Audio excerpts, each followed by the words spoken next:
How many of you woke up today morning and decided that you're going to learn something new today? Raise your right hand, please. Raise your right hand if you decided to learn something new. No, sir, your other right hand. This other. That's quite a few. Okay, that's a lot. I'm guessing the rest of you came here for the coffee. It's good coffee, so I don't blame you. But where are my manners? Let me introduce myself. My name is Vinay Menon. I am a stand-up comedian, and I teach English to engineering students. So most of you might complain about having a poorly paying job. I have two. I used to be a software engineer, but then I recovered. Thank you. That's just the natural progression, right? That's like an evolution of an Indian right now. Like you have that chart with the evolutionary stages of an Indian. It'll be like Australopithecus, Homo erectus, software engineer, Homo sapiens. But yeah, the question which I asked you is what I usually ask my students as well. When I go to a class, on an average, I have a class strength of around 60. When I ask this question, how many of you woke up today to learn something new? The maximum I've gotten so far is 5. 5 students who raised their hands and in all naive optimism said, I'm here to learn something new. Now we are doing something really wrong, aren't we? If people who are coming to an institution of learning treat learning as a sort of foreign concept, which got me to ask this one question. What is the point of the education system in India?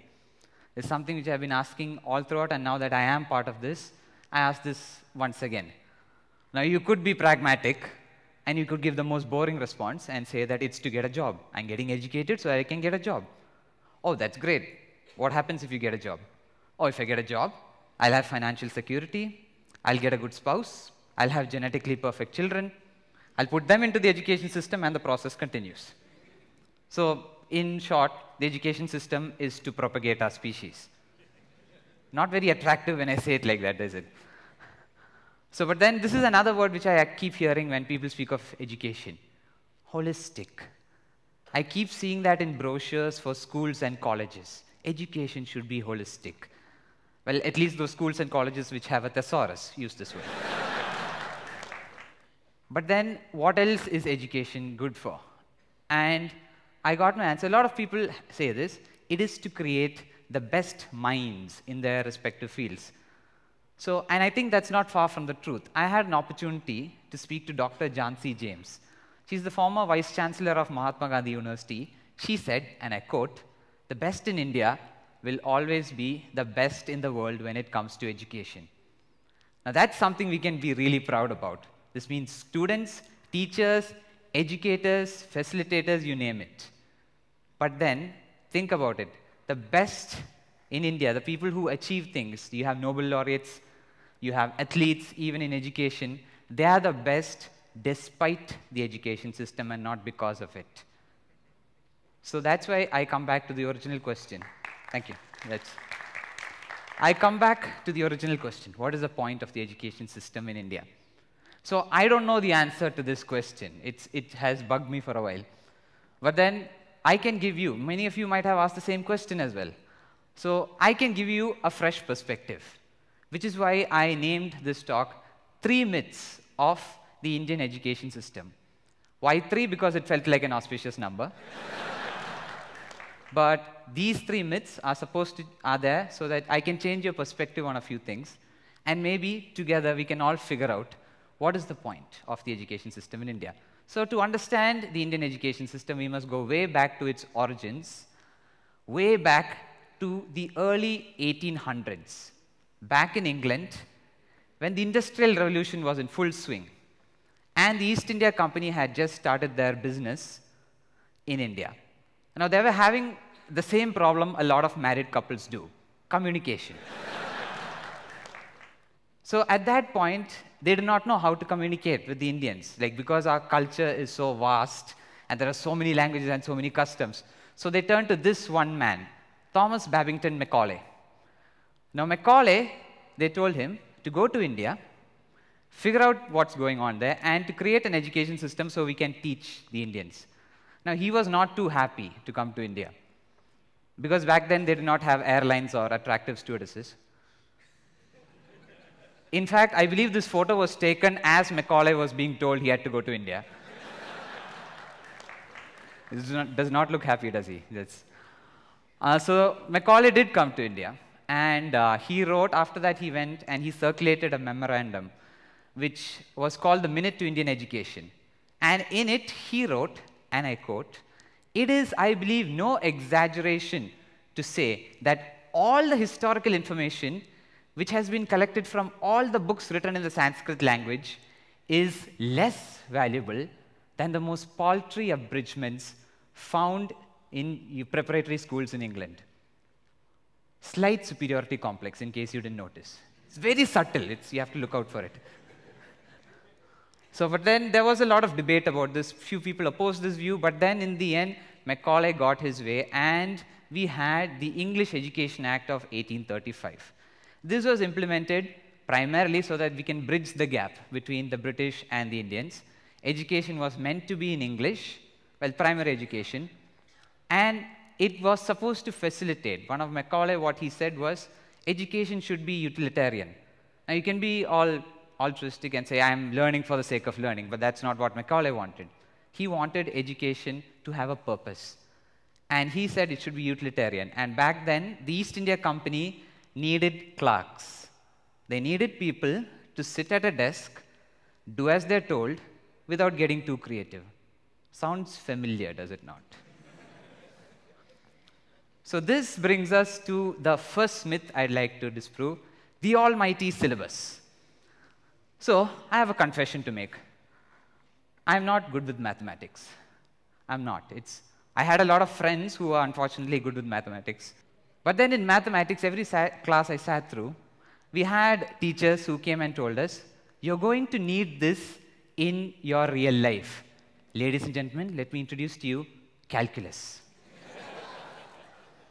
I had no idea which aspect of my real life required integration and differentiation.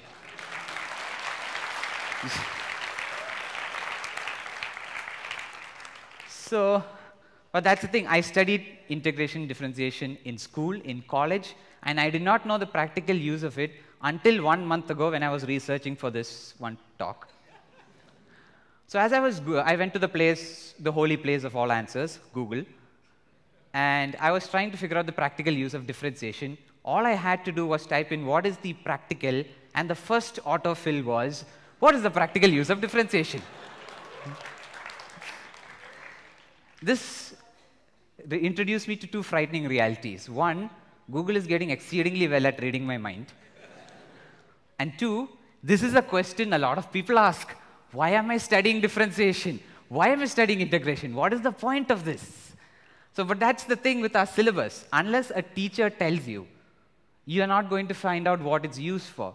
Ask any student whether they fully understand why they are studying what they're studying. They really don't know. In most of them, at least, unless, like I said. And this is a day and age when you can access anything on the internet, as clearly shown.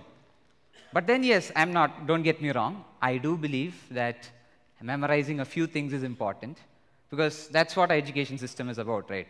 Memorizing. It's not about understanding. It's about how good you remember things. Well, then that has its disadvantage as well. Just memorizing and not fully understanding. So for this, I have to tell you a bit about my college. So I teach in an engineering college. And engineering is a 4-year undergraduate degree.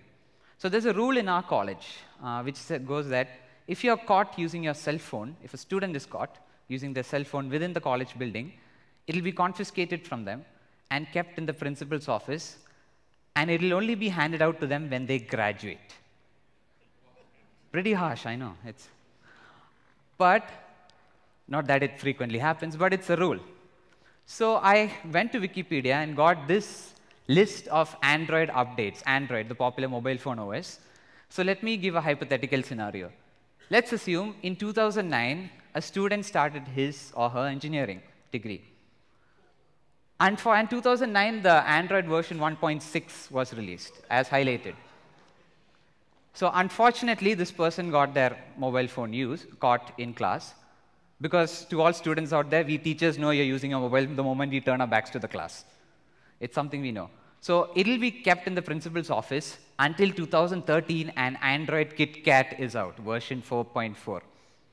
Now, if you are teaching your students based on a syllabus which is all about retention of information without fully appreciating, understanding, and absorbing it, they're going to be as outdated as that mobile phone sitting in the principal's office.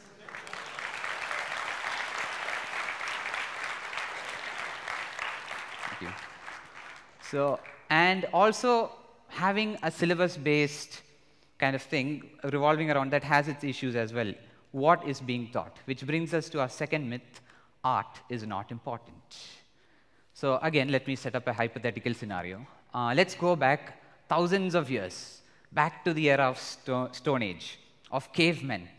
And two mothers are meeting. Two Stone Age mothers are meeting, and they're talking about the subject which most mothers are interested in, their children. So one mother asks the other, so what does your son do? Oh, my son, he's a hunter, and he usually hunts deer, but this month he got a promotion. Next month onwards, he's going to start hunting elephant. I know, I'm such a proud mother. So what does your son do? Oh, my son, he's completely useless. He says he wants to be an artist. Does nothing but sit in the cave and draw on the walls all day. I mean, it's not like this is going to become a defining moment in human civilization. It's a complete waste of time.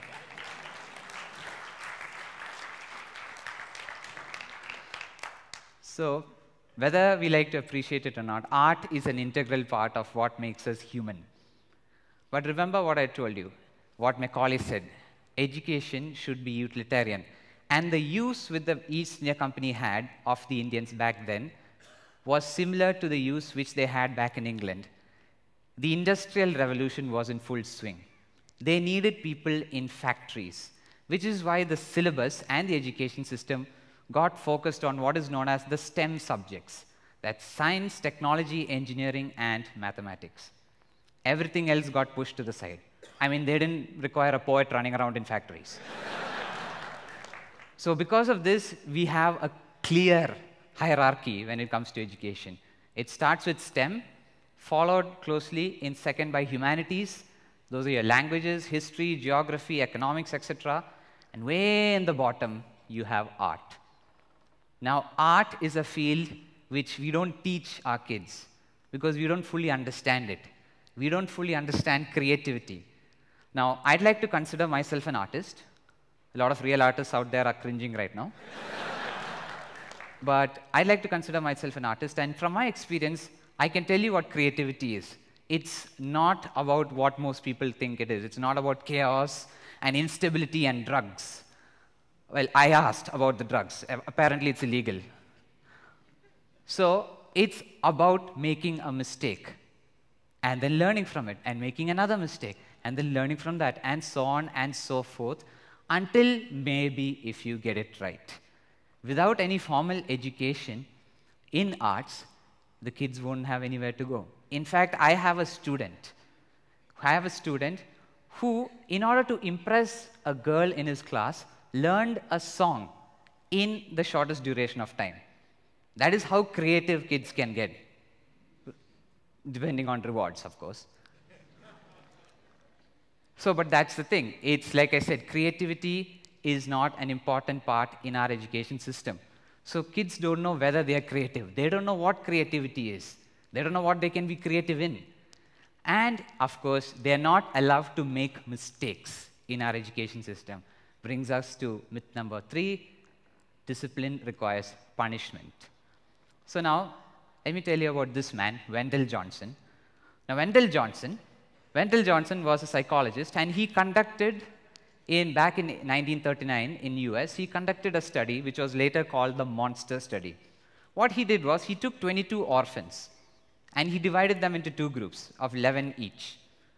One group, he gave them positive reinforcement in speech therapy. He gave them compliments, he praised them, and rewarded them for having made effort. The other group, the other 11, he gave them negative reinforcement. He belittled them, he made fun of them.